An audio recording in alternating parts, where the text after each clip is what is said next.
Hello friends, नमस्कार। मैं हूं नवीन और आप हैं मेरे साथ मेरे यूट्यूब चैनल नाटक भारत पर। आज दोस्तों मैं आपके साथ डिस्कशन करने वाला हूं HP LaserJet MFP 1136 प्रिंटर के बारे में। तो सबसे पहले मैं आपको इसके जो है फंक्शंस के बारे में बताऊंगा कि ये प्रिंटर्स के क्या क्या फंक्शंस हैं। तो फिलहाल जो हम बात करेंगे वो विदाउट कंप्यूटर के साथ में इसमें क्या क्या हम कर सकते हैं, मैं उसके बारे में आपको बताने जा रहा हूँ। कंप्यूटर के साथ में हम बाद में बात करेंगे जब कंप्यूटर के साथ में इसको अटैच करेंगे। ठीक है दोस्तों। तो सबसे पहले तो मैं आपको बताऊं कि ये प्रिंटर है और प्रिंटर के अंदर ये इसकी ट्रे है और इसकी ट्रे में हमने ये पेपर लगा रखे हैं। ठीक है। तो सबसे पहले मैं इसको यहाँ से ऑन करूँगा और ऑन करने के दौरान आप ये देखिए कि इसमें क्या क्या फंक्शन होता है, क्या होता है। तो दोस्तों जैसे ही मैंने इसको ऑन किया, इसके डिस्प्ले के ऊपर 2 लाइटें ब्लिंक कर रही हैं और साथ में HP की जो है लिखा हुआ आ रहा है और वो साथ में ब्लिंक कर रहा है। तो और साथ में आपको एक फंक्शन और हो रहा है और वो फंक्शन है कि इसका स्कैनर जो है वो मूव कर रहा है। इसकी लाइट आपको दिखाई दे रही होगी। ये जब हम इसको ऑन करते हैं तो ये अपने पूरे सारे के सारे पार्ट्स को जो है इनिशियलाइज करता है, मतलब रेडी करता है, रीसेट करता है। तो उसके अंदर स्कैनर भी इसका एक पार्ट है और बाकी फंक्शन अंदर चल रहे होंगे जब तक ये इनिशियलाइज होकर सेट नहीं हो जाएगा, यानी कि इनिशियलाइज नहीं हो जाएगा पूरी तरह से, तब तक यहाँ पर कोई और इंडिकेशन हमारे को दिखाई नहीं देगा। और जैसे ही ये सब कुछ हो जाएगा, जैसे कि अभी स्कैनर हो गया, तो यहाँ पर 1 आ जाना चाहिए अगर इसके अंदर कोई दिक्कत नहीं है, यानी कि कोई एरर नहीं है तब। ठीक है फ्रेंड्स। तो ये आप देख रहे हैं कि ये जो है इसने एक अपना जगह दिखा दिया। ठीक है। तो फ्रेंड्स मैं आपको सबसे पहले इसमें बताता हूँ कि हम इस प्रिंटर को ज़्यादातर जो है वो, क्योंकि ये फोटो कॉपी वाला प्रिंटर है, तो हम इसको फोटो कॉपी करते हैं। जैसे तो फोटो कॉपी कैसे की जाती है, मैं सबसे पहले आपको एक फोटो कॉपी करके बताता हूँ। तो फ्रेंड्स इसका जो फोटो कॉपी करते हैं, तो फोटो कॉपी करने के लिए हम फोटो कॉपी एक पेपर इसमें रखेंगे जिसको हमें फोटो कॉपी करनी है। ठीक है फ्रेंड्स। तो मैंने यहाँ पे एक पेपर रख दिया है और मैं इसकी फोटो कॉपी लेने वाला हूँ। तो मैं फोटो कॉपी लेने के लिए ये वाला जो बटन दिखाई दे रहा है ब्लू कलर का, इसको मैं प्रेस करूंगा। ये है कॉपी वाला बटन, यानी कि स्टार्ट बटन भी बोल सकते हो इसको। इसमें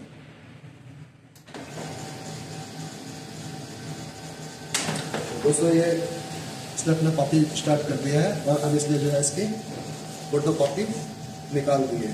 भले इसका प्रिंट आउट थोड़ा हल्का आ रहा है, लेकिन उससे कोई फर्क नहीं पड़ता। वो इसमें इंक खत्म हो गई होगी कार्ट्रिज में या कुछ और वजह रह सकती है, लेकिन फिलहाल इसने इसको यहाँ पर फोटो कॉपी कर दिया है। तो पहला फंक्शन तो दोस्तों हो गया ये।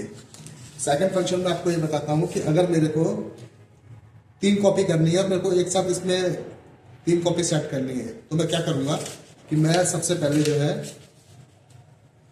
ये जो मेरा बटन दिखाई दे रहा है ये ऊपर सेट है ना, तो इसको ऊपर ही सेट रहने दूंगा। और ये वाले जो बटन दिखाई दे रहे हैं 2, एक डाउन का और एक अप की जो की बनी हुई है, इसके ऊपर मैं अप वाली की जो है उसमें 2 या 3 जो भी मेरे को कॉपी चाहिए वो मैं सेट कर दूंगा।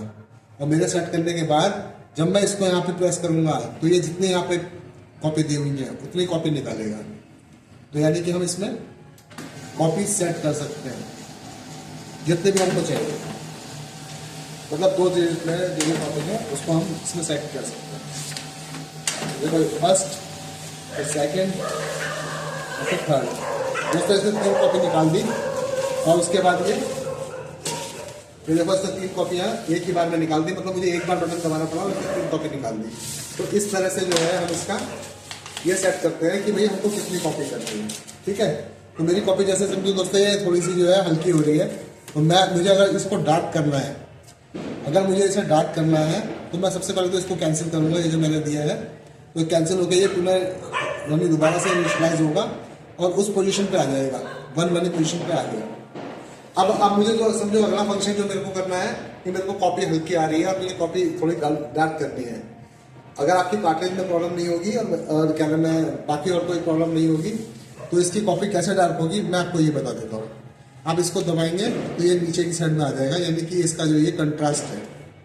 ठीक है दोस्तों। तो ये कंट्रास्ट का बटन आप ये दबाने के बाद अगर आप यहाँ से कंट्रास्ट को बढ़ाएंगे, जैसे समझो आपने 3 कर दिया, 4 कर दिया, 5 कर दिया, जो भी कर दिया, जितना भी जो भी इसमें जितना भी इसका मैक्सिमम है और वो हो सकता है, आपने वो कर दिया। और उसके बाद जब आप कॉपी का बटन दबाएंगे तो जो कॉपी आएगी वो आपकी जो कॉपी है वो इस वाली कॉपी से डार्क होगी।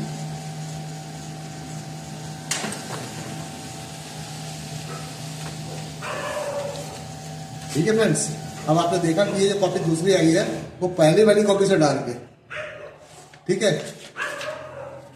यानी कि अगर आप इसमें देखेंगे, मैंने थोड़ा वही वाला पेपर यूज कर दिया है, तो मुझे जो दिखाई दे रहा है वो ये दिखाई दे रहा है कि पहली वाली जो कॉपी है उससे डाल के। अच्छा, फिर मुझे इसको जो है ना, ये फिर अपने वहाँ पे यहाँ पे डाल दिया, लेकिन इसको फिर भी मुझे कैंसिल करना है कि मैंने इसको कैंसिल कर दिया ताकि मेरी वो वाली सेटिंग खत्म हो जाए। कैंसिल का बटन ये एक्स वाला बटन है, ठीक है, ये मैंने बंद कर दिया इसको। अब मैं ये सोचता हूँ कि मुझे जो कॉपी है ना थोड़ी बड़ी लेनी है या छोटी लेनी है। तो समझो कि मेरे को कॉपी अगर छोटी लेनी है तो मैं इसको फिर दोबारा से दबाऊंगा ये वाले बटन को, और मैं नीचे आ रहा हूँ इसके, ठीक है, यहाँ पे। तो अगर मुझे छोटा करना है तो नीचे वाला बटन, और कॉपी थोड़ी सी जो छोटा है उसको बड़ा करना है तो ऊपर वाला बटन। तो मैं समझो कि मुझे छोटी करनी है तो मेरे को थोड़ा इसको मैं ऐसे कर दूंगा, ठीक है। मैं ये वाली पोजीशन पे आ गया कि मुझे भैया ये कॉपी जो है वो इतनी छोटी चाहिए। तो जब मैं ये बटन दबाऊंगा तो अब कॉपी पूरी नहीं आएगी बल्कि छोटी आएगी, मतलब उससे कम स्पेस के अंदर कॉपी आएगी।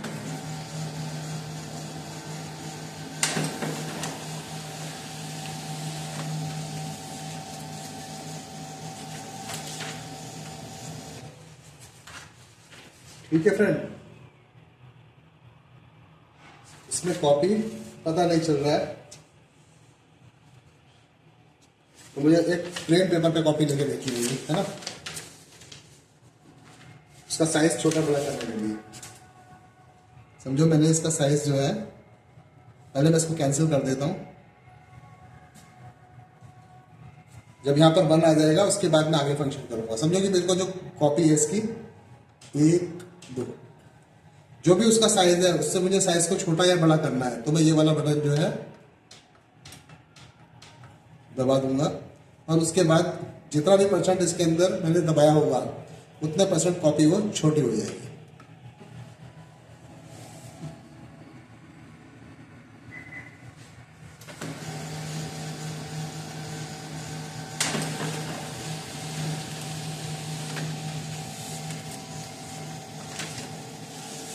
तो फ्रेंड्स आपने देखा, ये केवल इतने से हिस्से में कॉपी आ गई है अभी, ओनली इतने से हिस्से में।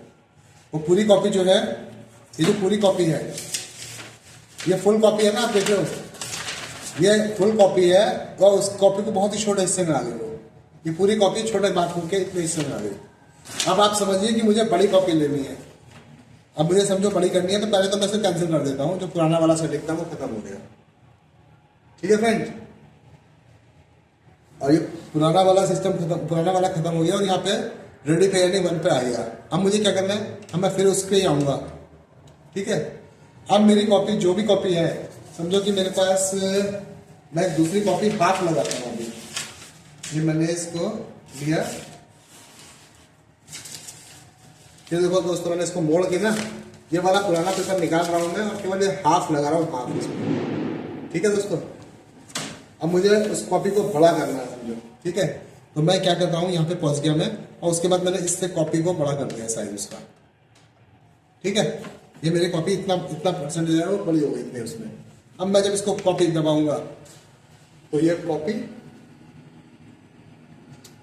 बड़ी होके आएगी।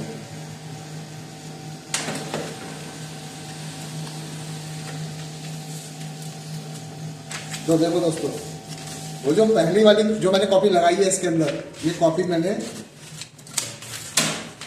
इसका ये वाला पार्ट लगाया छोटा, ये वाला। अब देखो ये कितने बड़े पार्ट में है ये उससे जितना % मैंने इसको बढ़ाया, जितना % भी बढ़ा होगा वो जो भी मैंने बढ़ाया उसको उसने बड़ा कर दिया, यानी कॉपी इसमें बड़ी हो जाती है, ठीक है। तो आप अपने हिसाब से जो भी सेटिंग आपको करनी है उस सेटिंग के हिसाब से इसको छोटा बड़ा कर सकते हो। तो ये मैंने आपको बताया फंक्शन, इसका फंक्शन क्या है। अब मैं इसको जो है फिर दोबारा से कैंसिल कर रहा हूं जो भी इसके अंदर स्टोर हुआ था, ठीक है फ्रेंड्स। तो ये मैंने आपको ये बताया कि छोटी कैसे होती है कॉपी, बड़ी कैसे होती है, उसका कंट्रास्ट कैसे बढ़ता है, और अगर हम एक से ज्यादा कॉपी लेना चाहें तो हम किस तरह से लेते हैं। तो मुझे समझ में आता है कि आपको ये फंक्शन इसके समझ में आ गए होंगे, और अब आप ये आसानी से कर सकते हो इसको, ठीक है दोस्तों। अब मैं इसमें एक फंक्शन आपको और बता देता हूँ। इस प्रिंटर का अपना एक सेल्फ टेस्ट होता है जिसके अंदर वो ये बताता है कि उसने कितनी कॉपी अभी तक इसमें निकल चुकी हैं, और इसमें और क्या क्या मतलब जो लगा हुआ है, जो इसमें हार्डवेयर लगा हुआ है उसकी क्या पोजीशन है। तो मैं उसके लिए एक फंक्शन होता है कि हम इसको जो इसका कैंसिल वाला बटन है इसको हम थोड़ी देर दबा के रखते हैं जब तक कि ये इनिशियलाइज की आवाज नहीं निकाल देता और ये वाली लाइट इसमें ब्लिंक नहीं करने लगती। ठीक है, अब ये ब्लिंक कर रही है और ये इनिशियलाइज हो रहा है इसके बाद।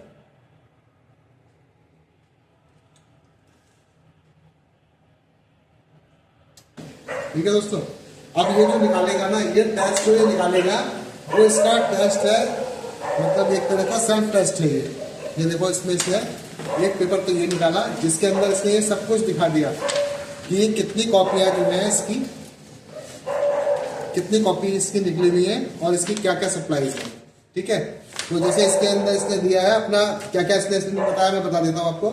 इसमें इसका फॉर्मेटर का नंबर, प्रोडक्ट का नाम आ गया इसमें इसका कि भाई ये जो है ये HP LaserJet professional M1136 MFP है।